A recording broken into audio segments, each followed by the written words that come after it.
Uma série de crimes brutais, cartas enigmáticas para a imprensa e ligações misteriosas aterrorizou o norte da Califórnia. O responsável se auto-intitulou de Zodíaco.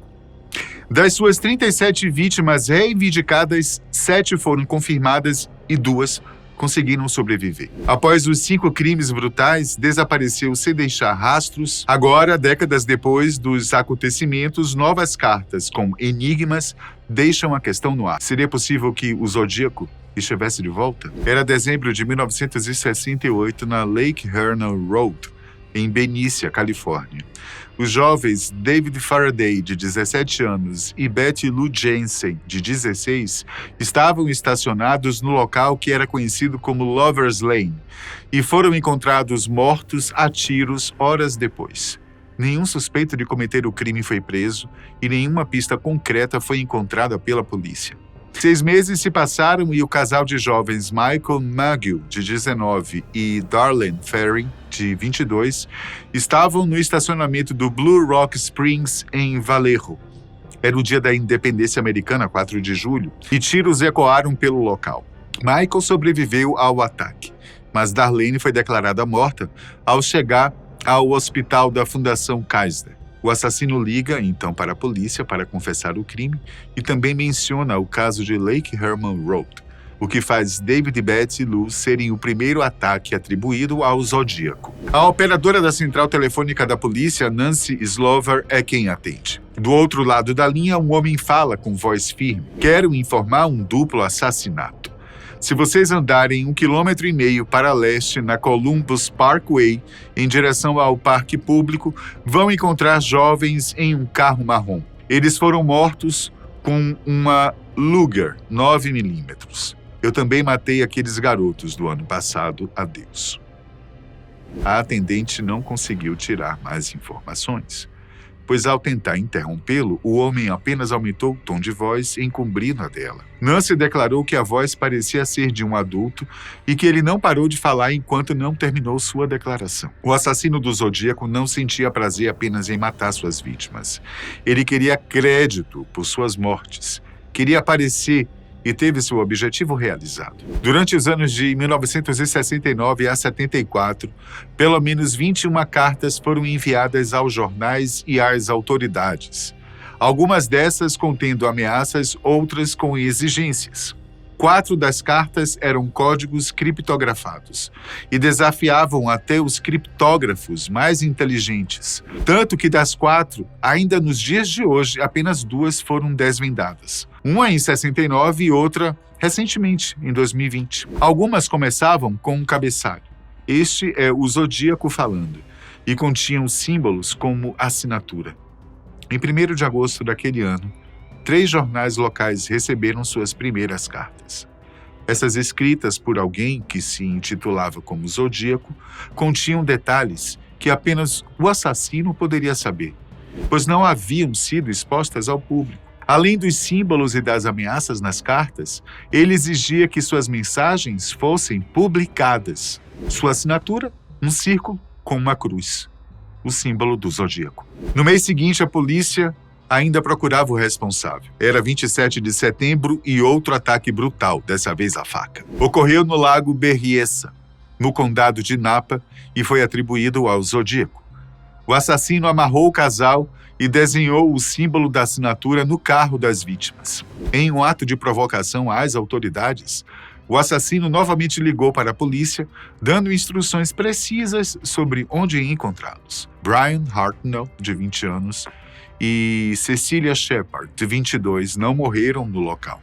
Brian conseguiu se recuperar das 8 facadas sofridas, mas Cecilia morreu em decorrência dos ferimentos dias depois do ataque, em 29 de setembro de 69. Algumas semanas depois, em 11 de outubro de 69, no bairro Presídio Heights, em São Francisco, a única vítima adulta do sexo masculino confirmada como sendo do assassino é achada com um tiro na cabeça dentro do seu táxi. Paul Stein, 29 anos. e testemunhas viram o assassino fugir correndo do local. Alguns dias após o homicídio, o San Francisco Chronicle receberia uma carta detalhando como havia sido feita a execução do crime, como havia entrado no carro para uma corrida e disparado a queima-roupa, além de ter levado um pedaço da camisa que Steen usava. Claramente, ele premeditava enviar uma carta ao jornal com tal pedaço. 4 ataques, 5 mortos, 2 sobreviventes. Em novembro de 69, a polícia ainda não havia feito nenhuma prisão. Não estava nem perto de achar algum suspeito. Suas cartas demonstravam não apenas que o assassino possuía um alto grau de inteligência, mas também de sarcasmo e sadismo. Seus criptogramas eram uma mistura de letras e símbolos. O primeiro código ficou conhecido como Z408 e foi desvendado em alguns dias pelo casal composto por Donald Jane Harding, de 41 anos, que é professor de História e Economia em North Salinas, e sua esposa Betty June Harding. Nesse código, o assassino comparava as mortes com a caça de animais, ainda falando que a experiência de matar humanos era mais emocionante e divertida. Mostrando a complexidade de seus criptogramas, 3 de seus códigos ficaram sem solução por muitas décadas. Apenas em 2020 que um grupo de entusiastas, usando a tecnologia a seu favor por meio de algoritmos e lógica, conseguiu decifrar o que ficou conhecido como o Z340, 51 anos após a sua origem. A mensagem dizia: "Espero que você esteja se divertindo tentando me pegar. Eu não tenho medo da câmara de gás porque ela vai me mandar para o paraíso mais cedo." O que faz os especialistas acreditarem que seria uma prova da crença de que suas mortes serviam para reunir escravos para servi-lo na vida após a morte. Frio, calculista, sádico, não deixava qualquer pista sobre sua identidade. Outras de suas cartas continham ameaças a aviões, uso de bombas e massacre em ônibus escolares. Esse último causou um forte pânico nas famílias da cidade, pois ele descrevia como atiraria nos pneus para parar os ônibus e matar as crianças que estivessem dentro deles. Foi quando o governo tomou medidas urgentes para proteger os estudantes. Ao longo das décadas que se passaram, muitos se tornaram suspeitos de serem o assassino. No entanto, 2 nomes sobressaíram, ficando na história como os principais suspeitos do caso no curso das investigações. Arthur Lee Allen morava perto das áreas dos crimes. Tinha antecedentes de abuso e comportamento violento. Na sua casa foram encontradas armas e textos sobre criptografia, mas exames de caligrafia e de DNA não batiam com os encontrados nas cartas. Após uma entrevista histórica com a repórter Rita Williams, em que nega veementemente que não é o assassino do Zodíaco, Arthur enviou uma carta à repórter, chamando-a de amiga. E assim como o assassino Arthur usou na carta a palavra professionality. Para o especialista no Zodíaco, Robert Graysmith, esta era a prova de que Arthur Lee Allen era de fato criminoso, tendo em vista que suas cartas continham palavras escritas incorretamente e inventadas, como a palavra paradise. No entanto, morreu em 92 sem ser indiciado. Após sua morte, também foi encontrado um relógio de Allen que continha o mesmo símbolo de assinatura do assassino. Havia também um relato de testemunhas que colocavam Arthur Lee Allen nas proximidades de onde ocorreram os crimes, mas sem provas contundentes, o caso nunca foi esclarecido. O segundo principal suspeito foi Gary Francis Post, um veterano da Força Aérea falecido em 2018, apontado como o verdadeiro Zodíaco em 2021. Pelo grupo composto por antigos investigadores de polícia e FBI, The Case Breakers. O grupo reuniu uma série de evidências para amparar sua hipótese. Gary tinha marcas faciais semelhantes aos retratos falados, anagramas, rastros de botas, fragmentos de arma, relatos familiares e vizinhos, possíveis ligações com Cherry Joe Bates e até uma compatibilidade de DNA parcial. Antigos vizinhos, familiares e ex-colegas relataram o comportamento violento de Gary Post. E tanto o FBI quanto a polícia de São Francisco contestam as provas apresentadas pelo The Case Breakers, considerando o caso como aberto e sem novidades relevantes. Nos dois casos, fortes evidências poderiam levar à conclusão de que qualquer um deles seria o Zodíaco. Seriam essas coincidências?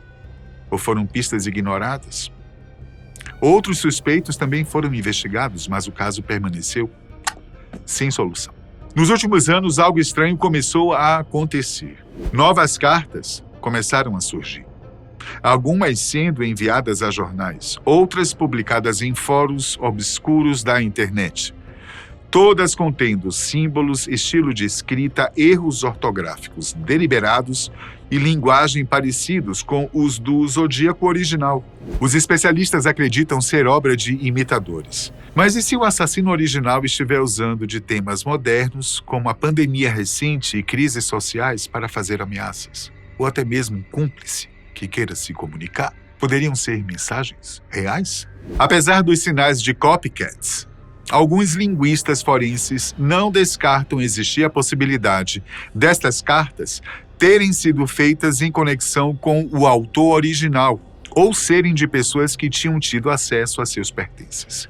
Criminosos no passado já usaram o legado do Zodíaco original para inspirar seus ataques, como o caso de Ed Seda, que atuou em Nova York entre os anos de 90 e 93. Ele foi apelidado de Zodíaco de Nova York e capturado apenas em junho de 96. Em 2023, pesquisadores utilizando algoritmos de inteligência artificial analisaram as cartas do Zodíaco e o resultado foi no mínimo surpreendente, pois foi detectada uma possível variação estilística ao longo do tempo.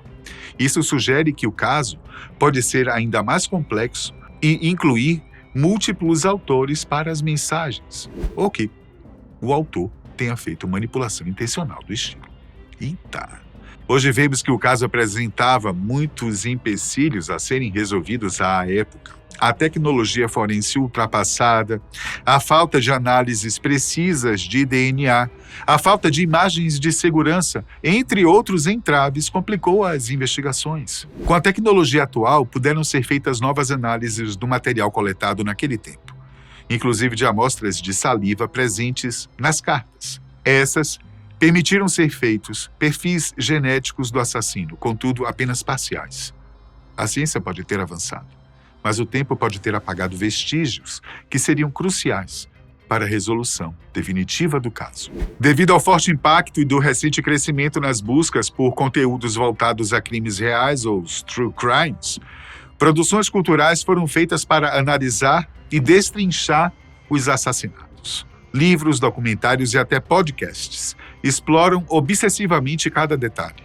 E você pode achar na internet comunidades inteiras que se dedicam a decifrar as mensagens restantes e formular teorias. Filmes como o Zodiac, de 2007, dirigido por David Fincher, apresentam o caso com uma impressionante precisão histórica e atmosférica. Em 2024, a Netflix fez o documentário This is the Zodiac Speaking, e todas essas produções ajudam a transformar o Zodíaco em um ícone sombrio, sendo ele tão lendário quanto aterrorizante. Sua história é mais do que uma sequência de crimes. É um estudo sobre medo coletivo, comunicação com o mal e o limite da investigação humana. Ele desafiou instituições, plantou dúvidas e se colocou como um marco na história criminal para sempre. E mais importante, ele nunca foi encontrado.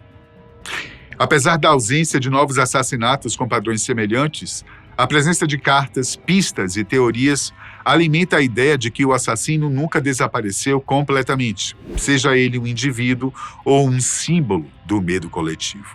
O FBI e as polícias locais mantêm o caso aberto. O mistério persiste. E as novas mensagens alimentam o medo. Talvez o Zodíaco nunca tenha ido embora. Talvez ele esteja entre nós, ou talvez sua maior obra tenha sido se transformar em um símbolo eterno do medo, um eco do passado que continua a nos perseguir.